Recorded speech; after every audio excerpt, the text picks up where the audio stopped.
preparing to make some tacos tonight out of my carnitas in a different recipe, different video. But by popular demand, and also because a really good taco is made so much better by guacamole, I'm going to show you guys how I make my guacamole. Now there's lots and lots of different ways to make this. There are seasoning packets in the store, and you can get it in jars, and it looks kind of weird. But this is my way of making it, and for me, it's the simplest way. You can see in front of you all of the ingredients that I'm going to need to make my guacamole. I'm going to be using 2 ripe avocados, and ripe means that I can feel that they're a bit soft, but there's no like empty pockets in between the avocado and its skin, and it's not hard as a rock. I want to be able to cut into it to mash it up. I also have some finely chopped green or spring onions. I have the juice of 1 lime. I've got some salt and pepper here in the background, and I have some of my leftover salsa. And that's all that I need, because normally in guacamole you're going to find onions and cilantro and garlic and lime and tomatoes. Well, guess what we have in our salsa? All of those things. So I don't really have to worry about it if I've just got salsa laying around. First things first, how to open up and peel an avocado. So I'm actually going to show you that in a separate step, and then we'll get back to combining everything for our guacamole. Okie dokie, we are ready to open up, pit, and peel our guacamole, or actually not our guacamole, our avocado. So first of all, you do need a pretty decent knife. It can be a smaller knife than this, that's not the problem, but it needs to be sharp to make it through the avocado skin. And kiddos, if you're doing this, this is where mom and dad needs to help. So, first things first, we need to cut the avocado in half, but we're not going to just be able to saw through it, because avocados have a really big seed in the middle called a pit. So what we're doing is we are cutting around the pit, but we're cutting the avocado in half. What will happen is, there we go, when we twist, half of the avocado will not have a pit and half of it will. Now, here is the tricky part, because everybody struggles to get this very smooth, round seed out of the middle. This is a mom and dad trick only, please. Because one slip and you end up cutting yourself.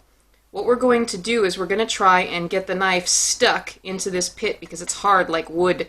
But we have to be very careful. We don't need to back way up over our head, just a little, but firm tap. Now see? The pit my knife is inside the pit, and then I'm just going to twist, and out comes the avocado pit. Now for the peeling. You don't really actually take the skin off of the avocado, you take the avocado out of the skin. I like to use a spoon, and just getting as close to the skin as I can, I run my spoon along the skin, and actually I do try to get the whole half out at once. Plop. And there you have it. If you've got an unripe avocado, he's going to stick in there, and you might have to take it out in more than one piece, but because these avocados are really nice and ripe, I can literally dig in anywhere and probably pop the whole half out without a problem. So that's why it's so important to pick ripe avocados. And there we go. We have peeled and pitted avocados. Here's where life gets interesting. Mashing your avocado. There are some guacamoles where the avocado is just chopped, it's just diced, and it's still in whole chunks. I do like a mashed guacamole, and so you can use a couple of different things. If your avocado is really soft, you can just use a fork and press it into the avocado. Because I like mine super mashed, I'm going to actually use a potato masher and just push down on the avocado, moving my bowl around until I get the consistency that I would like.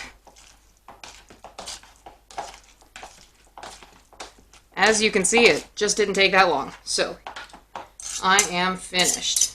I do like some chunks of avocado in there, so I don't completely pulverize it. But for me, this makes it a lot easier to mix as well. I'm going to keep that fork handy so that it can help me mix things up. Now, next, I saved my avocado peeling spoon, and I'm going to go ahead and scoop probably 2 good-sized spoonfuls of salsa into my avocado. Good-sized spoonfuls, so 1, too, because I want some of them chunks in there. Then I'm also going to sprinkle in some of my fresh spring onions. And then finally, I'm going to add about half of my lime juice for now, because we always want some stuff left over, so that in case we want to increase one of the flavors, we can always add more. It's very hard to take away things, though. And now we stir. Stir, stir, stir.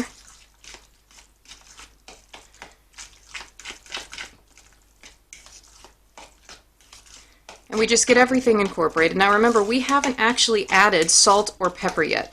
That's on its way. But the first thing that we should do is we should taste this to see how much of those things we want to add, or if we want to add more onions or more salsa or more lime. Now to do that, I have my trusty no double dipping tasting spoons. So let's take a little bit of this and see how we're doing.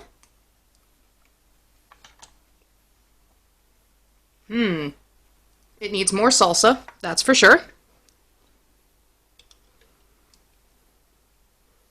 So I'm going to add a couple more smaller spoonfuls. I didn't go quite as crazy. And it will definitely need salt, but it was actually doing pretty good on the lime. So we'll mix that in, and then how about we put in some salt? 1, 2, 3, 4, 5, 6, 7, 8, 9, 10. Now remember, you can always add more, but it's very hard to take away, so you don't want to overdo it. And I haven't added pepper yet, so why don't we put some of that in there? 1, 2, 3, 4, 5, 6, 7, 8, 9, 10. And then we're going to give this a taste and see how she's doing. All right. Tasting spoon number 2. Pretty darn good. Honestly, you could leave this like this and it would be absolutely tasty. So now, here is a fun trick. How do you keep guacamole from going brown on the top? Because avocados, when they are exposed to oxygen, to the air, they oxidize and they turn this kind of rotten brown color, and it's really unappealing. But there's a good way to stop that. What we want to do is, first of all, we want to make sure that our guacamole is in a bowl that can be covered tightly. This bowl actually comes with its own lid, so I'm going to leave it in this bowl. Then we need to make a very flat surface for the avocado. We want to make sure basically that there's no way that air can get past the top level. And I'm even going to go so far as to tap my bowl on the counter.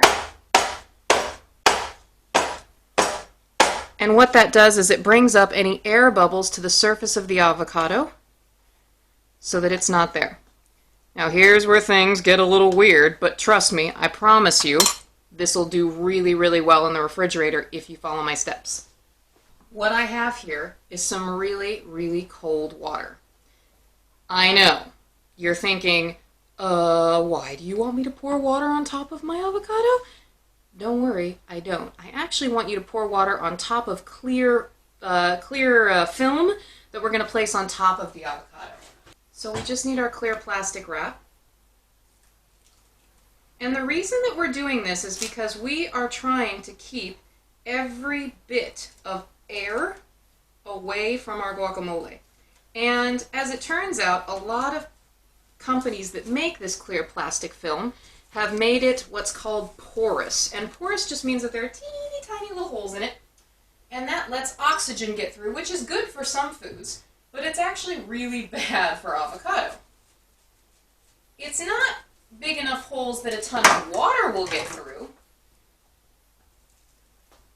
which is why it's still okay to put this on here. So we're going to press it down really nice and tightly